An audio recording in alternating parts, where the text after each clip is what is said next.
la bienvenida a Julio de Armas y Verónica Serafini. Ellos estarán a cargo de la jornada académica del día de hoy, de esta primera conferencia magistral, financiamiento como motor de igualdad, impulsión del desarrollo local con perspectiva de género. Agradecemos al Banco de Desarrollo para la América Latina y el Caribe, CAF, por acompañarnos en esta mañana y también por facilitarnos nuestra conferencista magistral, Verónica Serafini. Señor Julio de Armas, tiene la palabra. Buenos días a todas, todos. Muchísimas gracias por estar acá.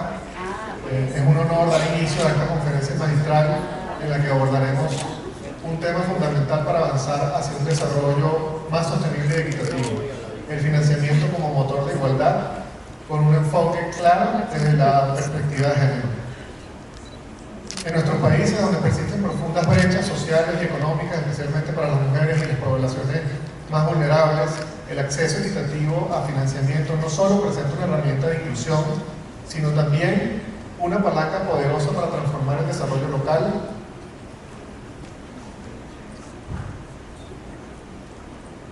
Hablar de financiamiento con enfoque de género es hablar de justicia, de oportunidades y de crecimiento con rostro humano. En ese camino, CAF, Banco de Desarrollo de América Latina y el Caribe, tiene como misión acompañar a los países accionistas a través de asesoría técnica y apoyo financiero tanto en el sector público como en el sector privado. Además, generamos conocimiento para fortalecer las políticas públicas y mejorar la calidad y el impacto de los proyectos que impulsamos en la región. Mediante alianzas estratégicas con diversos actores en el ámbito público y privado, estamos colaborando con los gobiernos locales y regionales para sus agendas de desarrollo y que sean más inclusivas, sostenibles y resilientes. En nuestro último reporte de Economía y Desarrollo, titulado Soluciones Cercanas, destacamos el papel clave de los gobiernos subnacionales en la reducción de brechas sociales y territoriales, la mejora de los servicios públicos esenciales y las respuestas a los grandes desafíos en las transiciones tecnológicas, verdes y energéticas. Como bien señala nuestro presidente ejecutivo Sergio Díaz Granado, los gobiernos subnacionales no solo son los ejecutores, sino también son protagonistas de la transformación que América Latina y el Caribe necesitan. Los gobiernos locales desempeñan un rol crucial en la consecución de los objetivos de desarrollo sostenible, abordando temas claves como la infraestructura urbana, educación, salud y seguridad ciudadana, e incorporando transversalmente la igualdad de género y la sostenibilidad ambiental. La alianza fortalecida con la Unión Iberoamericana de Municipalistas es una muestra concreta del compromiso de CAF con la transversalización del enfoque de género en cada política y operación de inversión a nivel local. Nuestro objetivo es reducir las brechas de género y garantizar la igualdad de condiciones y oportunidades para las mujeres y hombres en todos los territorios. Por todo ello, el financiamiento con lente específico del tema género debe ser entendido como un acelerador de igualdad, una prioridad que debemos seguir promoviendo e integrando en las agendas de desarrollo locales. Un paréntesis un poco antes de presentar a nuestra presentadora, quisiera comentarle que CAF es un banco de desarrollo, es el Banco de Desarrollo de América Latina y el Caribe, fue constituido en el año 68. Tenemos una fuerte presencia en Latinoamérica y estamos expandiendo nuestros apoyos en toda la región, tanto en Centroamérica como en el Caribe. Ya somos 25 países miembros. En México fue el primer país incorporado al accionariado de CAF no andino, con lo cual nos entusiasma mucho operar con este país. Tenemos una oficina en Ciudad de México donde apoyamos al gobierno federal en préstamos con indicadores y direccionamientos vinculados a temas de desarrollo social y sostenible, y digamos también tenemos importantes acciones con los bancos de desarrollo locales y el sector privado. Sin más preámbulos, tengo el gusto de presentarles a Verónica Serafini, quien profundizará en este tema de enfoque de género, financiamiento liderado por mujeres, con su amplia experiencia y visión en la materia, ¿no? Verónica Serafini es economista feminista con maestría en ciencias sociales, tiene un doctorado en economía, es investigadora de CADEF y Latindad, investigadora categorizada a nivel 2 en el Sistema Nacional de Investigadores, es docente de la Universidad Nacional de Asunción de la Universidad Católica, también es docente invitada en el Instituto de Estudios Sociales de la Universidad de Rotterdam Es investigadora en temas de mercados laborales, de pobreza, de desigualdad, política y protección social y financiamiento para el desarrollo con enfoque de género. Se ha desempeñado también como consultora en las diferentes agencias de las Naciones Unidas como ONU Mujeres, PNUD, UNEDPA y CEPAL y organismos internacionales. Actualmente se desempeña como coordinadora del grupo de trabajo de fiscalidad y género de la Red de Justicia Fiscal, la TINDAD, y es coordinadora de investigación en cadena. Así que muchísimas gracias, Verónica, por acompañarnos. Un orgullo y un placer tenerte por acá. Así que el escenario es tuyo para que por favor nos apoyes con tu conocimiento y profundizar en la materia. Muchísimas gracias por estar aquí.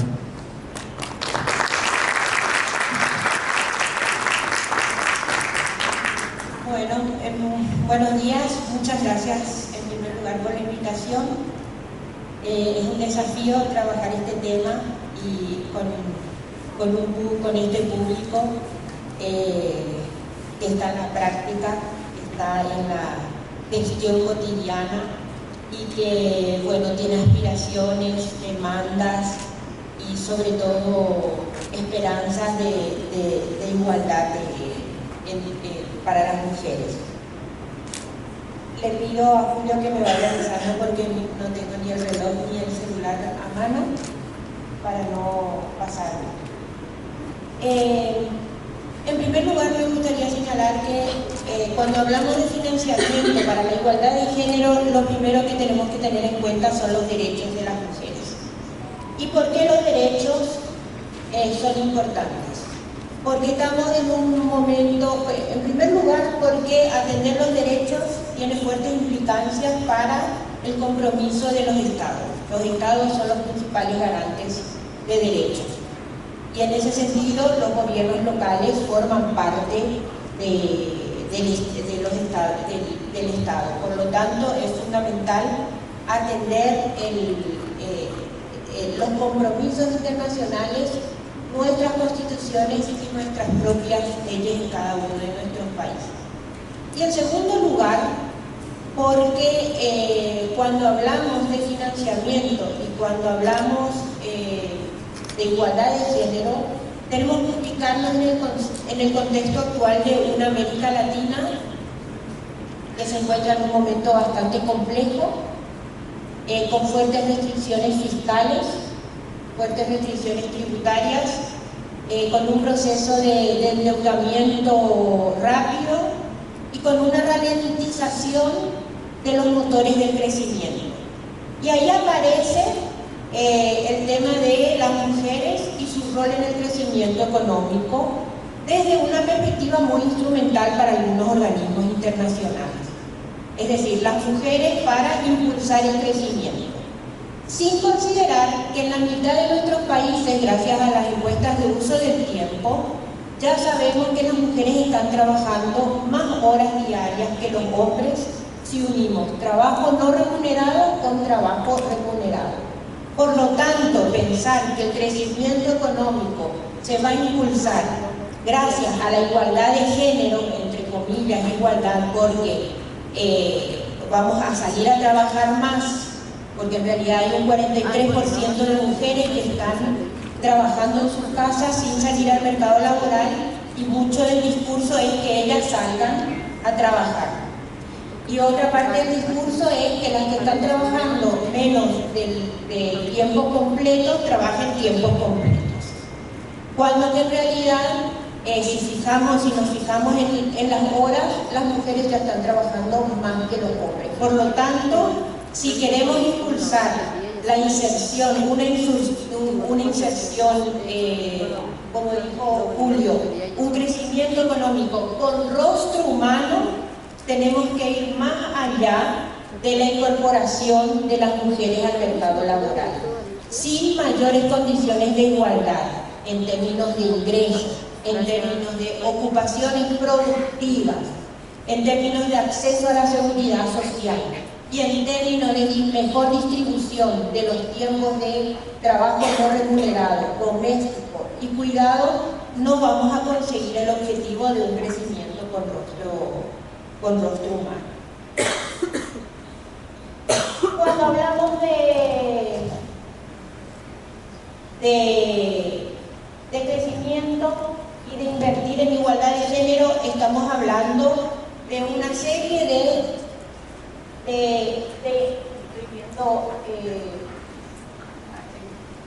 derechos que tenemos que seguir impulsando. Todavía, a pesar de que, por ejemplo, tenemos paridad de género en las coberturas educativas, todavía hay brechas en algunos ámbitos. Las mujeres siguen estudiando carreras que están peor remuneradas, siguen trabajando en carreras que están peor remuneradas. O lo que es peor, estudian las mismas carreras que los hombres, tienen las mismas competencias, pero continúan habiendo brechas de ingresos. Y eso pasa, por ejemplo, en las carreras tecnológicas. Y uno se debiera preguntar, y las políticas debieran preguntarse, por qué es que las mujeres, habiendo estudiado la misma carrera, ganan menos que los hombres en las carreras tecnológicas. Y también tenemos que pensar en el futuro. Invertir en igualdad no es solamente no tiene solo ventajas en el presente, tiene ventajas también en el futuro. En un contexto de endeudamiento, invertir y garantizar capital humano en este momento es invertir en sostenibilidad de la deuda, en sostenibilidad de la seguridad social, porque cuando incorporamos a las mujeres a los sistemas de seguridad social contributivos, estamos garantizando que las mujeres aporten a los sistemas y los sistemas se fortalezcan. En un continente que está en plena transición demográfica, es decir, si hoy no reducimos las brechas de ingresos en el acceso a la seguridad social, vamos a transmitir esto que estamos teniendo ahora. Las mujeres están más insertas en los programas no contributivos que en los programas contributivos. Y tenemos por eso crisis en los programas contributivos, es decir, en la seguridad social contributiva. Por eso es tan importante la igualdad de género hoy. Hoy tenemos, por ejemplo, podemos hablar, todos ustedes conocerán el concepto de ninis, un mal concepto, porque el concepto nini significa jóvenes que ni estudian ni trabajan. Sin embargo, las encuestas de uso del tiempo nos han demostrado que en América Latina el 80% de los ninis, entre comillas siempre, son mujeres. Pero no es que no están trabajando. En la mayoría de nuestros países están trabajando, haciendo trabajo no remunerado, alrededor de 30 horas. Es decir, están trabajando pero invisibilizadamente y prácticamente no hay políticas para ellas porque es un grupo que está en sus hogares sin que las podamos reconocer fácilmente. ¿Cuál es el espacio para ese reconocimiento y para ese encuentro de la política con este sector? El espacio local, porque solamente es el espacio local donde podemos ubicar a esas niñas, a esas jóvenes que están escondidas en los hogares invisibilizadas. Y esa es una brecha de la que se está hablando muy poco y que si nos ponemos a pensar en nuestros territorios y en nuestros países, prácticamente no hay políticas públicas dirigidas a este grupo, que no es un grupo pequeño en la región. Los países varían entre el 10 y el 14% de la población juvenil. Y es un grupo fundamental para impulsar el crecimiento y para que accedan a mejores oportunidades educativas y de trabajo. Cuando pensamos que vivimos en un continente sumamente desigual, uno de los más desiguales del mundo, y que tenemos en América Latina a los países más desiguales del mundo, esa realidad contrasta con las inversiones en igualdad de género. Si ustedes se fijan, este gráfico, lo que estamos invirtiendo, un estudio hecho por la CEPAL con 4 países sobre los presupuestos nacionales en igualdad de género, Guatemala, México y Uruguay no llegan a una inversión del 1% del PIB en igualdad. de género. Cuando hablamos de igualdad de género, ¿de qué estamos hablando? De programas y proyectos y políticas que tienen como objetivos explícitos reducir las desigualdades de género. No estamos hablando de programas que están dirigidos a las mujeres por ser madres, por ejemplo, porque esos no son programas que reducen las desigualdades. Estamos hablando de programas, por ejemplo, laborales o productivos que tienen objetivos explícitos en desigualdad económica de género. Y esto es importante porque en la política pública lo que no se explicita no se implementa.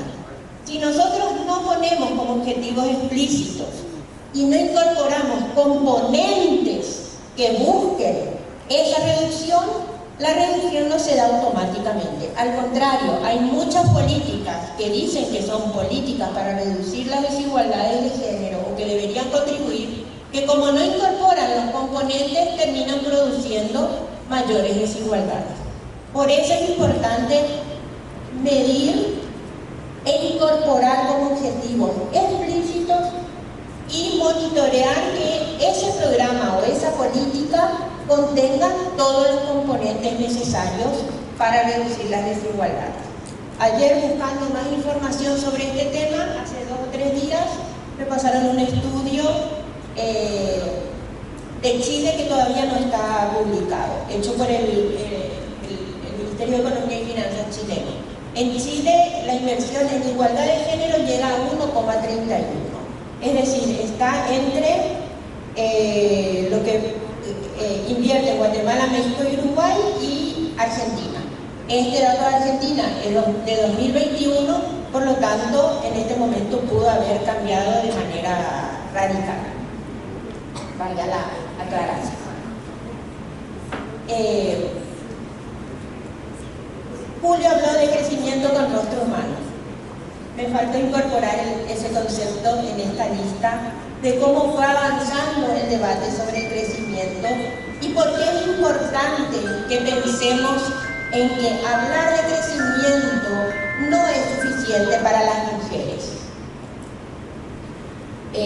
La mayoría de los países en América Latina, durante el boom de los commodities o durante el crecimiento económico de 2003 a 2014, pasó de ser de ingreso medio bajo a ingreso medio alto. Es decir, somos países con unos ingresos relativamente altos. Sin embargo, hay un índice muy interesante que calcula la CEPAL, que es el índice de feminidad en los hogares pobres. Es decir, cuántas mujeres por hombre hay en los hogares en situación de pobreza. Y a medida que nuestros países crecieron y pasaron a ser de ingreso alto, también creció el número de mujeres en los hogares en situación de pobreza. ¿Por qué? Porque los que salieron de la pobreza durante el boom del crecimiento económico de nuestros países fueron los hombres. Ese crecimiento, ese modelo de crecimiento no le sirvió a las mujeres, porque fue un modelo de crecimiento basado en un modelo extractivista, sin valorización de los sectores donde están trabajando las mujeres, como por ejemplo el trabajo doméstico, como los trabajos de cuidado. Las mujeres que lograron insertarse en el mercado laboral en este periodo, la mayor cantidad de mujeres que lograron insertarse fueron en los sectores públicos. Por eso también mejoraron algunos indicadores de seguridad social. Pero la gran cantidad de mujeres que se insertaron en el mercado laboral en este periodo se insertaron a un mercado laboral precario. Por eso hoy, cuando miramos las estadísticas de seguridad social, casi no se redujeron las brechas entre hombres que cotizan para una jubilación y mujeres que cotizan para una jubilación. Por eso es que nuestros programas de pensiones para quienes no tienen, que están concentradas en mujeres, van a seguir concentradas en las mujeres con pensiones mucho más bajas que las de los hombres, siendo que las mujeres están viviendo más tiempo, pero además en términos de cuidado ya estamos encontrando, con la transición demográfica en América Latina, estamos encontrando mujeres de más de 65 años cuidando a mujeres de 80, 85 años. Imagínense esa situación.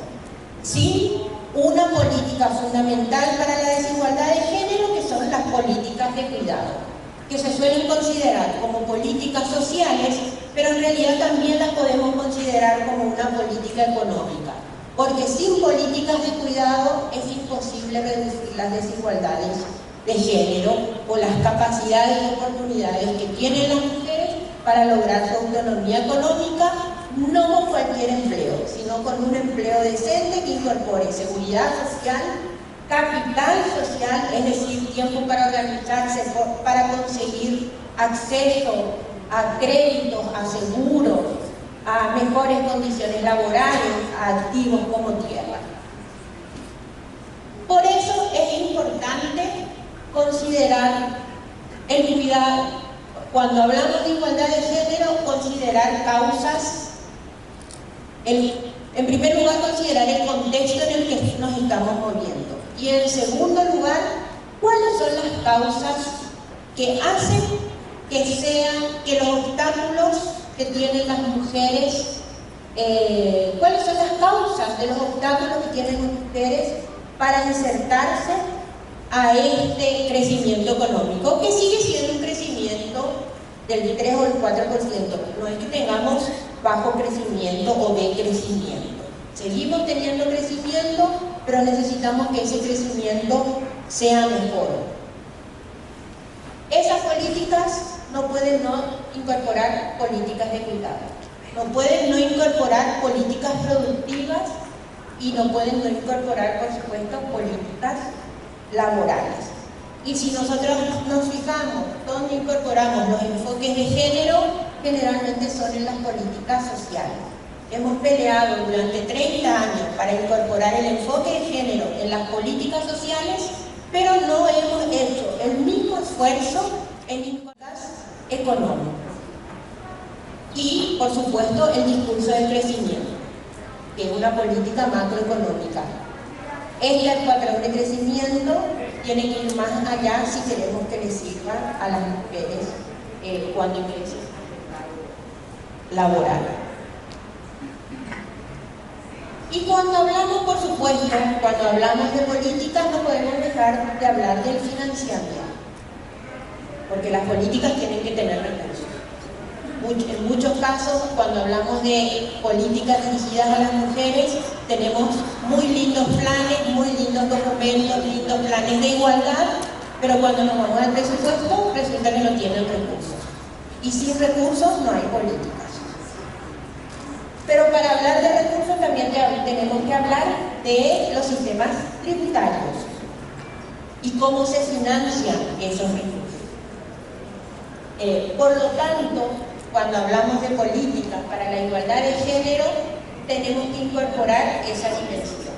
Aunque a veces a las mujeres y a quienes estamos en el ámbito social no nos gusta mucho el tema y nos parece muy alejado, muy lejano, sí es importante que garanticemos recursos y que esos recursos también sean justos.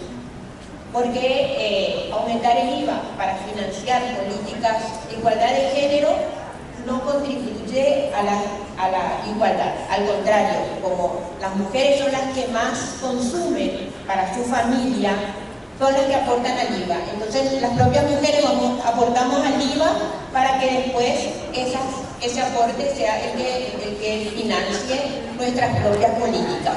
Lo que conseguimos de reducir desigualdades, por un lado, de la política fiscal, se neutraliza por el lado de los ingresos. Por eso necesitamos también pelear por sistemas tributarios más justos.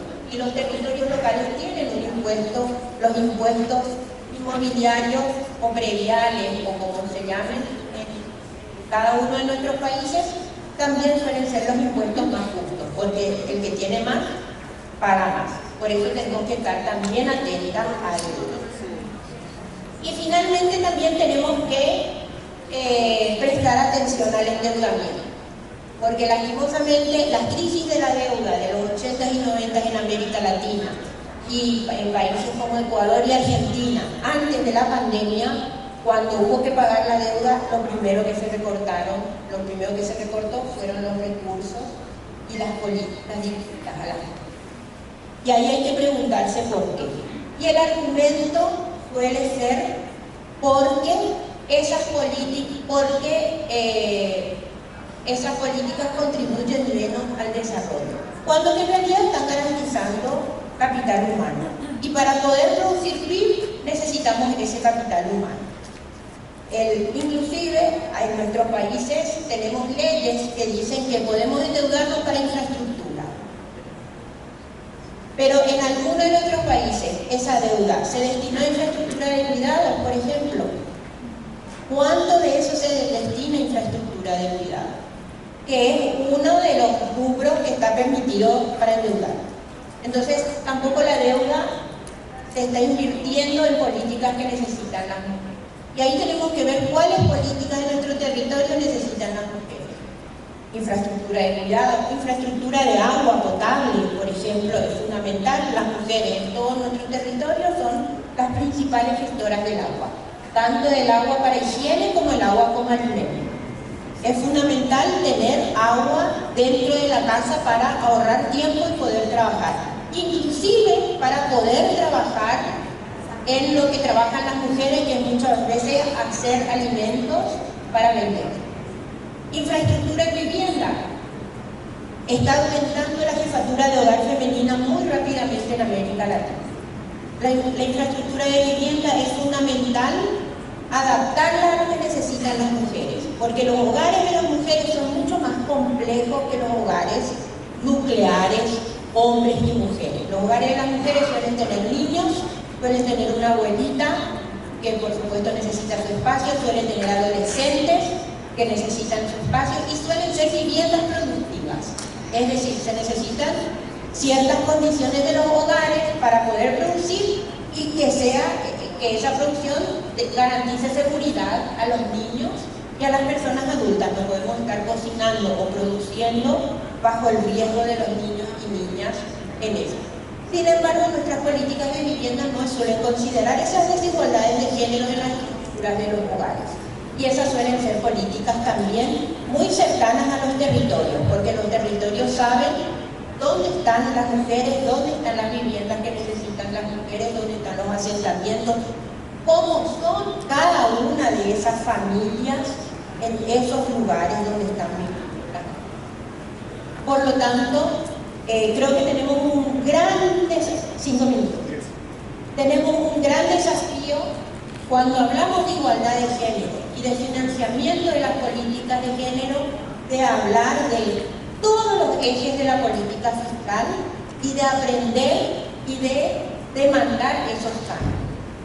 Cómo se financian las políticas, cómo se invierten esos recursos y cuando hay que decidir cómo pagar la deuda, qué es lo que se recorta en la deuda y que no se recorte justamente en aquellos recursos que determinan inclusive posibilidades para crecimiento económico, porque cuando no invertimos en capital humano no hay posibilidades de garantizar un crecimiento a largo plazo.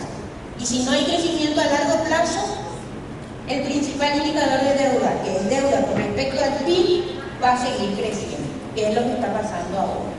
Pero tampoco necesitamos ese crecimiento actual, necesitamos cambiar y pedirle a nuestros gobiernos mejores empleos, vínculos con las cadenas productivas, industrialización en los territorios. Y ahí viene un tercer elemento que puede empezar a ocurrir, como ya ocurrió en los 80 y 90, que es la migración de mujeres, porque no encuentran trabajo en sus territorios.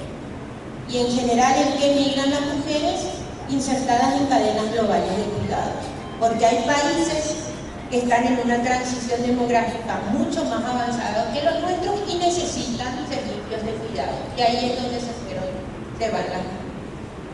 Entonces, si queremos que las mujeres se queden en los territorios y participen y tengan calidad de vida, necesitamos también pensar en que si no logramos ese crecimiento con rostro humano en nuestros territorios, vamos a tener esa migración que además es un drenaje de cuidados para nuestras sociedades.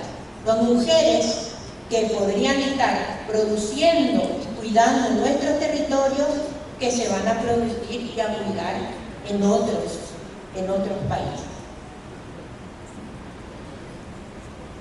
Y finalmente creo que es importante otro tema es mirar, así como tenemos que mirar los tres componentes principales de la política fiscal, tenemos que mirar todo el ciclo de la política pública. Tenemos que mirar desde cómo insertamos estos temas en la agenda política. Piensen 10 años atrás, el tema de la violencia de género y de cuidado no estaba en la agenda. Y el hecho de que hoy estén es producto de que nos hemos movilizado para incorporar esos. Si nosotras no hacemos el esfuerzo de incorporar esos temas, difícilmente, habiendo tantas necesidades, difícilmente solo desde la política y en los organismos donde hay poca participación de mujeres se incorporen, en primer lugar. En segundo lugar, y yendo como la última parte del ciclo, es el monitoreo, la evaluación y la auditoría social. Es importante que cuando tengamos programas, cuando tengamos recursos, también tratemos de evaluar y de dar seguimiento a esas políticas. Y ahí hay metodologías como la de auditoría social, pero también hay cuestiones muy sencillas. En alimentación escolar, una comisión de padres que se encargue de probar la comida en la escuela.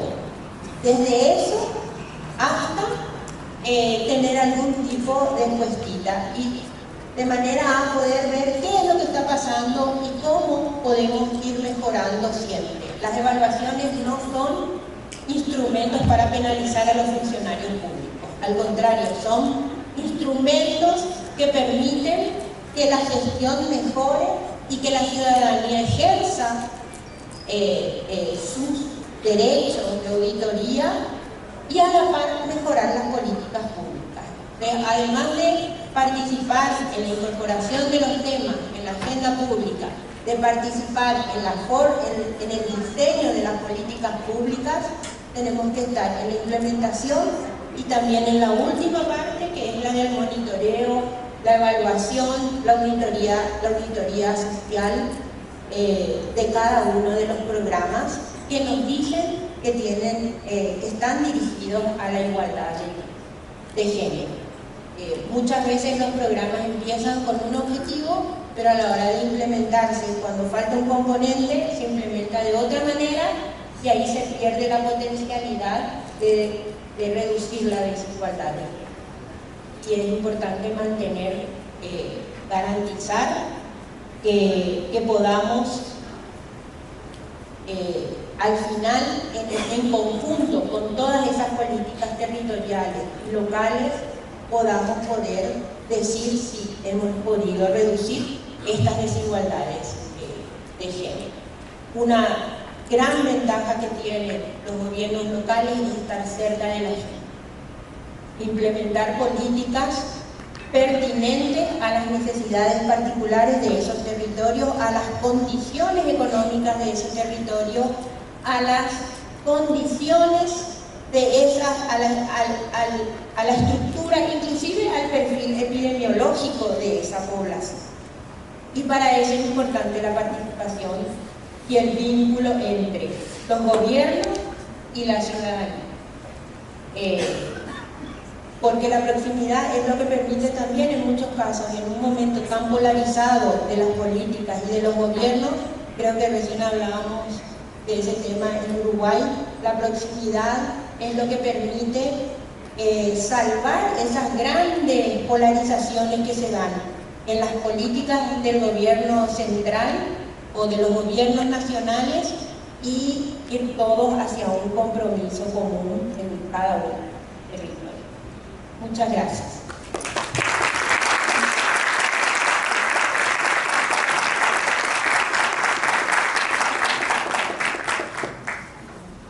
Muchísimas gracias, Verónica, excelente presentación y bueno, abrimos el espacio para preguntas de los participantes.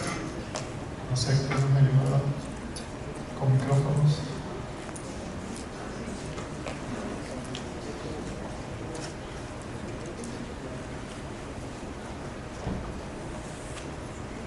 Buenos días con todas y con todos.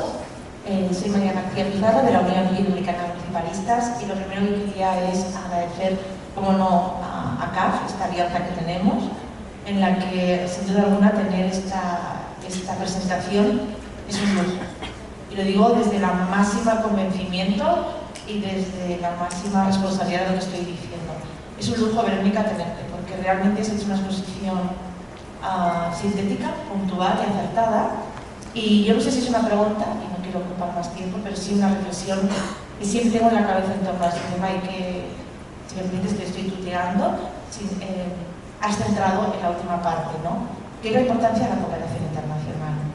Precisamente desde el punto focal de que los gobiernos locales son la instancia de gobierno más próximo a la ciudadanía, ¿en qué medida la cooperación internacional está tan cerca, o no tanto, respecto de los gobiernos locales para favorecer precisamente ese apalancamiento de las agendas de género y esa incluso relación o interconexión con diferentes municipios? Es verdad que se habla de la mejora de los sistemas recaudatorios de los gobiernos locales, pero no siempre es fácil, ni siempre los gobiernos tienen las herramientas, recursos ni técnicas para mejorar estos sistemas de recaudación. Entonces, ¿hasta qué medida la cooperación internacional, e invito y tiro la propuesta a CAF, son espacios en los que están tan cerca de los gobiernos locales para ser palancas aceleradoras de la agenda local y la agenda de género? Gracias.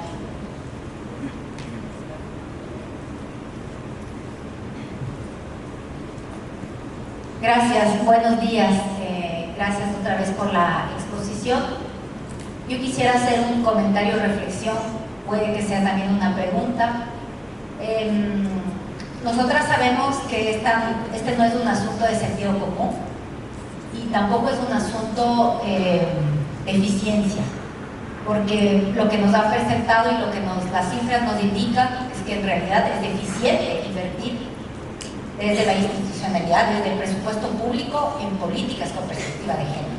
Entonces no se trata de un sentido común, de un asunto de sentido común y de lógica, sino se trata de un tema de poder, de tradición y de cultura, con muchas cosas, y que es lo más difícil de poder cambiar. Entonces, la reflexión y la pregunta es cómo, desde la arquitectura internacional, se puede ir generando como algunas buenas prácticas con recomendaciones vinculantes a los estados nacionales para que efectivamente se pueda, así como existe, por ejemplo, índices cuando hay macroeconomía, o los instrumentos que tenemos de política pública, en política fiscal, en los presupuestos locales, donde dicen, por ejemplo, su presupuesto no es saludable si usted como gobierno local destina más del X% en gasto corriente, porque usted no tiene suficiente para invertir en inversión,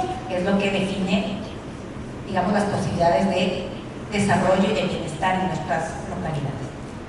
Entonces, la idea un poco es cómo generar estos instrumentos vinculantes de todas las cartas, de todos los instrumentos de la política exterior que se firman con los estados y que los organismos multilaterales e internacionales están implicados para ir generando ese salto en los cambios en la cultura que nos permitan efectivamente aterrizar eso en una junta parroquial, en un municipio, en un gobierno regional, porque si no va a seguir primando la tradición y la cultura que es y que está aupada y que está sostenida por la demanda política social. Es decir, yo necesito que me haga solo la vía ahora, ¿no? U otro tipo de infraestructura, y no necesariamente que haya como una voluntad política, porque la voluntad política se mueve o por un tema taxativo o por una capitalización política. Entonces, un poco es la invitación a abrir la reflexión alrededor de eso. Gracias.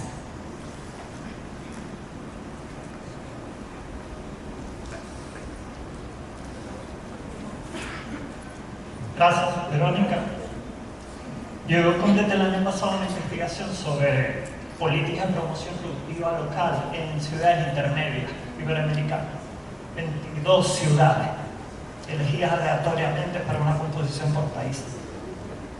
el resultado al aplicar filtro de género dentro de esas políticas de promoción productiva local fue muy próximo a nulo, ¿no? O sea que en realidad no es que no hubiera actividades relacionadas con perspectiva de género desde Secretaría de la Mujer o de otras dependencias, pero la transversalización de una política, la política de promoción productiva, no tenía prácticamente, en 8 de las 22 ciudades no existía, en las otras 14, 32 de 789 datos. Yo he estado pensando desde que revisé esas conclusiones en qué cuesta que haya una política de fomento productivo local. Y no vi que te referías a esa idea, ¿no? La que tocas la economía de los cuidados, tocas la contabilidad social de lo local, que siento que es una de las restricciones quizás para que se den más innovaciones en ese área. O sea, todo lo que sabemos de contabilidad nacional está definido en términos keynesianos al estar a una nación, y entonces cómo hacerlo subnacional no es fácil. Pero yo digo, ¿qué innovaciones crees que cabe considerar desde el espacio local como que para que se planteen políticas de promoción productiva de acuerdo a sus características económicas? Porque los lugares comunes abundan en eso. Entrenamiento de las mujeres, ayudas para el financiamiento, que estoy hablando de dinero, a veces con ciertos requisitos, indicadores, sistemas de indicadores, prácticamente nadie se los está planteando. Y hablo de ciudades importantes, ¿no? Entre 100.000 y 1 millón de habitantes. Yo no quise coger ni capitales de países ni ciudades gigantes, pero lo cierto es que pareciera mucho por hacer en ese sentido. ¿Qué me comentarías? Gracias. Si quieres responder este lote de preguntas y después le abrimos el micrófono nuevamente. Bueno, con respecto a la cooperación internacional, creo que ahí, no sé si entendí bien, en el ámbito de los ingresos tributarios creo que hay muchos desafíos técnicos que son posibles de implementar desde la cooperación con el apoyo de la cooperación internacional. Temas como los catastros, como la informatización, como el seguimiento en el caso de los impuestos que corresponden a los gobiernos locales, no a los gobiernos nacionales. Pero sí creo que uno de los principales problemas que tienen los gobiernos locales en la recaudación es justamente la ausencia de condiciones técnicas en la información de los catastros, desde informatización, que es algo muy sencillo, hasta la actualización permanente de los catastros. Y la capacitación, por supuesto, la formación, la transparencia de qué es lo que cuando aumentan los recursos, cómo se le brinda la información a la ciudadanía de que ese aumento de los recursos en los impuestos se destinó al bienestar de la población, porque la gente reacciona cuando hay que pagar más impuestos, pero sí ve que recibe los beneficios, y ahí también hay dificultad en los gobiernos locales de hacer todo esto, el diseño, incorporar en la agenda, hacer las normas, implementar los programas y además mecanismos de transparencia. Y creo que ahí es donde hay mucho espacio también para la sociedad civil organizada. Con respecto a la arquitectura, bueno, en este momento el mundo está discutiendo, está a nivel global en varios eventos donde se están discutiendo estos instrumentos. Se está discutiendo en las Naciones Unidas una convención tributaria internacional que va a permitir que los países de América Latina, esperemos, permita que los países de América Latina tengan mayores instrumentos para reducir la evasión y la elusión tributaria internacional. América Latina pierde entre el 5 y el 10% de sus recursos tributarios por la evasión y elusión internacional y por la existencia de paraísos tributarios. Claro, es un sesgo hacia una visión muy masculina de lo que necesita el crecimiento. Y con respecto a las políticas productivas, América Latina dejó de lado las políticas productivas a partir de los 90, aparecieron otra vez en los últimos años, sobre todo la política industrial. Y en temas económicos, mi percepción, aunque no hay evaluaciones, es que se construyen instrumentos para transversalizar, pero no se usan esos instrumentos. Fue mucho más fácil usar los instrumentos en políticas de salud y de educación que en políticas que tienen que ver con políticas económicas, con la política laboral y con la política productiva. Y hay algunas experiencias exitosas en América Latina de que cuando se usan los instrumentos tienen, por ejemplo, en la crisis de 2008 y 2009, la Organización Internacional del Trabajo implementó en varios países infraestructura con enfoque de género y capacitó a mujeres para manejo de camiones, hasta hacer el techo. Pero hubo un seguimiento muy cercano a la implementación de esos instrumentos y las evaluaciones dieron muy positivas. Hace como 20 años el Banco Interamericano de Desarrollo implementó un programa también de construcción de viviendas incorporando el enfoque de género y también formó mujeres. El sector privado, ¿cómo fue la palabra? Certificó, y en varios países se formaron mujeres que después participaron en los programas de vivienda. Es decir, si se hacen bien las cosas, sí hay resultados positivos. El problema es que puede que sea muy dura, pero nos llenamos de instrumentos, pero a la hora de aplicarlos no los aplicamos. Y cuando los aplicamos, no aplicamos con un seguimiento cercano, entonces a veces se aplican mal. Y después no los evaluamos. Entonces puede que haya también casos exitosos, pero que hayan sido muy pequeños. Ahora, ¿qué pasó en el caso muy concreto de un proyecto en Paraguay? ¿Qué pasó en Paraguay? Todas esas mujeres formadas migraron.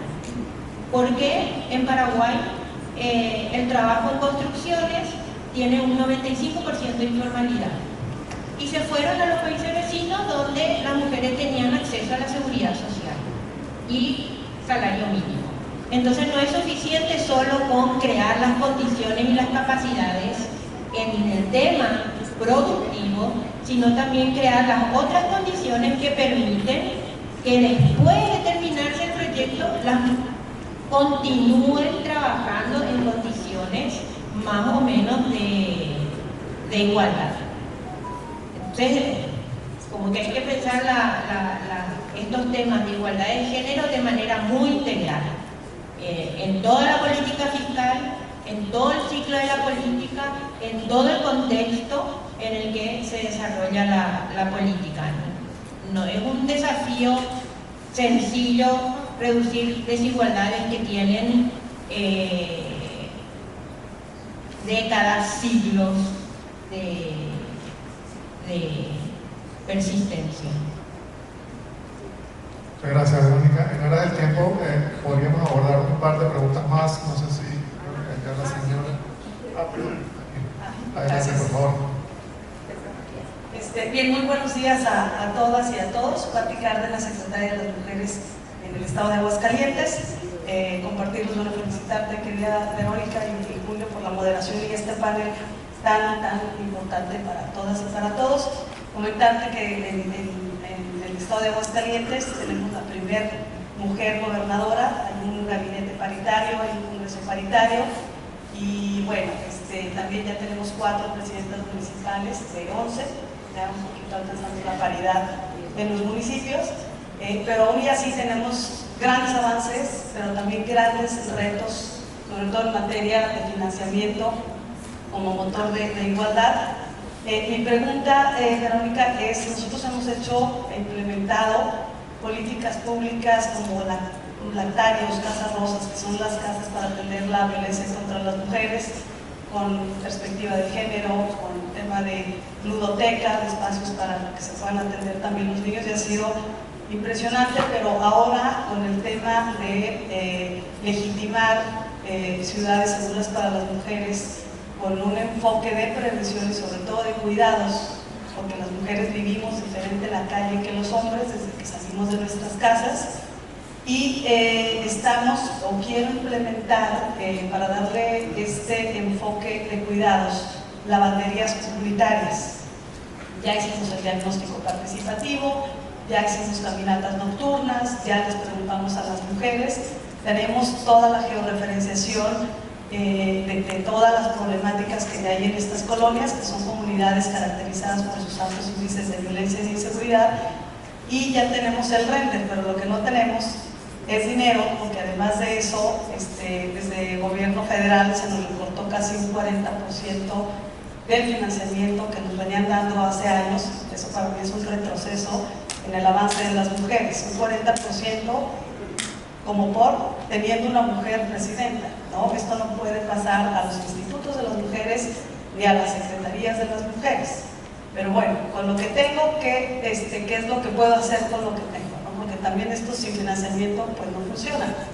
Mi pregunta directa es, ¿qué organismos internacionales me pueden apoyar para generar estas lavanderías comunitarias dentro de todos estos espacios que ya tenemos la acupuntura, el diagnóstico, las caminatas nocturnas, que hemos estado con la gente caminando? Pero a mí me encantaría, pues si ya no hay este recurso, que la verdad los institutos o las secretarías dependemos mucho de él también, ¿qué organismos internacionales me pueden apoyar o nos pueden apoyar para implementar esta política pública? Muchas gracias. Gracias. La última pregunta, por allá, por favor. ¿Qué tal? Buenos días. De entrada, felicitarte, Verónica, por la extraordinaria sesión, fue muy ilustrativa. Soy Miriam Hinojosa, soy presidenta del Instituto Estatal de las Mujeres de Nuevo León, soy colega acá de Pati, pero en otro estado. Un estado que tiene una demografía muy particular, porque casi el 90% de la población está concentrada en la mancha urbana. Y eso nos trae retos importantes de que trabajamos con los demás municipios, porque por ejemplo nuestros proyectos de capacitación para el autoempleo funcionan porque les enseñamos, digamos, a hacer un producto y luego se dispersan en el área metropolitana y no son competencia entre ellas. Pero si voy a un pequeño municipio, después me dicen los acá, se están peleando porque todas quieren vender lo que les enseñaste a hacer, ¿no? Entonces estamos empezando a trabajar con la posibilidad de generar cooperativas en algunos puntos, pero verdaderamente es, digamos, complicado ir a trabajar a zonas de tan baja densidad poblacional que se están vaciando, además entonces están quedando las mujeres y las mujeres más viejas. Desde lo macroeconómico, ¿cuáles son las medidas que se tendrían que tomar para evitar ese vaciamiento de sus espacios?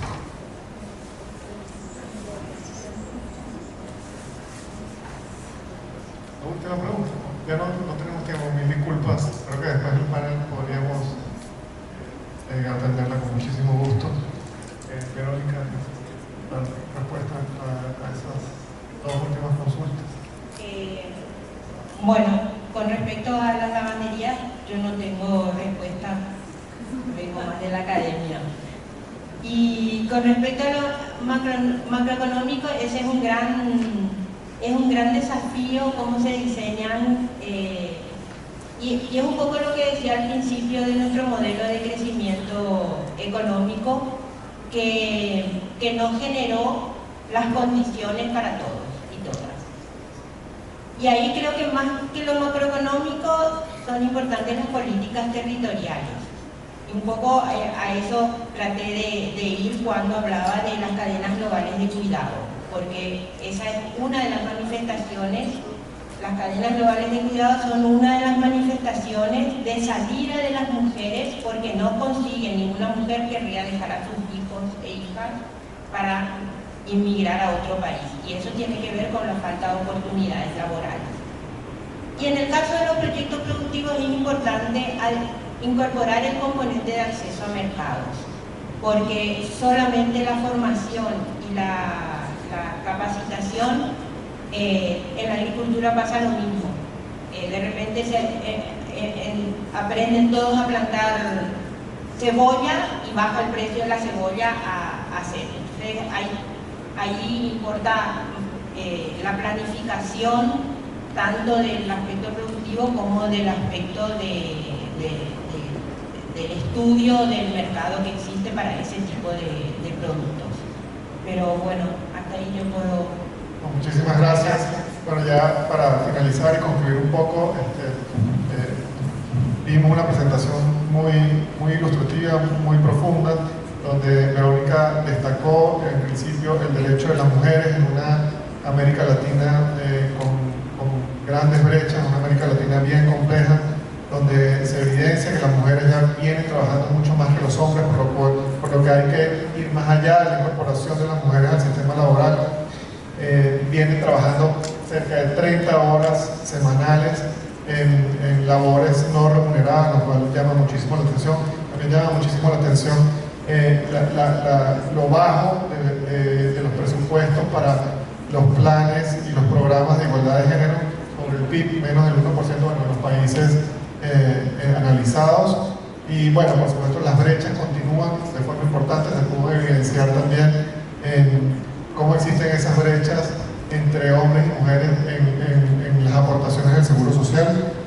Y por último, y ya para finalizar, la política fiscal, la importancia que hay para garantizar recursos, contar con sistemas tributarios más justos, es un tema que hay que abordar y con mucha preocupación, ¿no? Por último, se habló de la importancia de la cooperación internacional, por lo menos en CAF, aquí me robo unos minutos.